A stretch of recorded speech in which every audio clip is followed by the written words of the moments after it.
boys and girls, my name is Dan and I'm here from the Salem Public Library today to talk to you about comics, why you might want to read one, and how to make one of your own. But before we get started, let's talk about a couple things. What is a comic? A comic is a series of pictures put in sequence, often to tell a story. When they're bound together in a book format like this, they're oftentimes referred to as graphic novels, and libraries are full of graphic novels. We have lots of comics, and you can find them on our shelves, and you can download them on Cloud Library.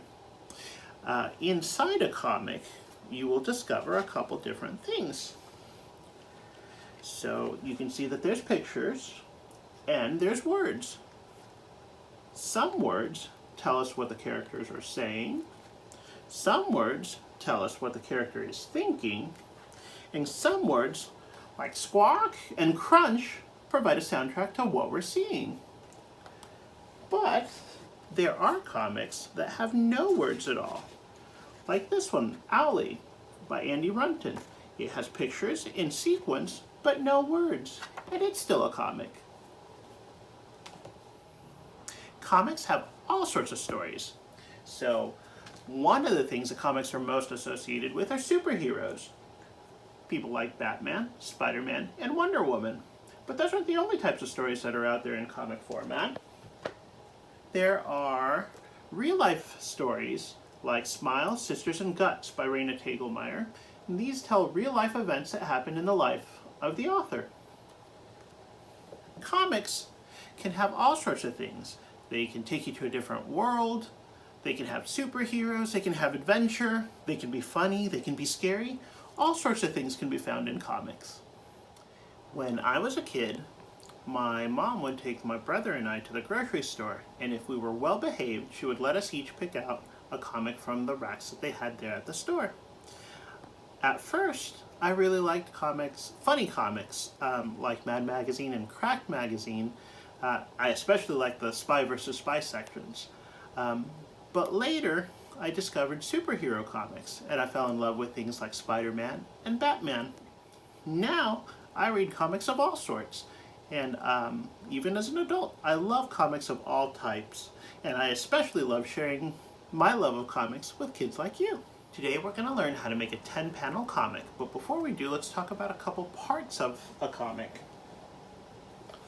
The front page is oftentimes called the cover, and on the cover you almost always will find the main characters and some hint of what's going to be inside the comic. On the top you'll often have text that has the title of the comic, and it too is a hint of what you're going to find inside. So let's take a look inside and let's learn about a couple parts inside a comic. The pictures are almost always broken up into little snippets, and each snippet is called a panel. The white space in between the panels is called the gutter, and in American comics, they almost always read from left to right, top to bottom. Inside each panel, you might have pictures and you might have words. Those words will either be word balloons that tell you what the characters are saying, thought balloons, what the characters are thinking, or sometimes even narrator blocks.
What type of story do you want to tell?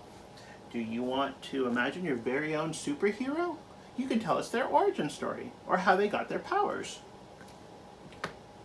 Do you want to tell us an event that's actually happened in your real life? Sometimes those make very noteworthy stories and are called memoirs. Do you want to tell us a talking animal story?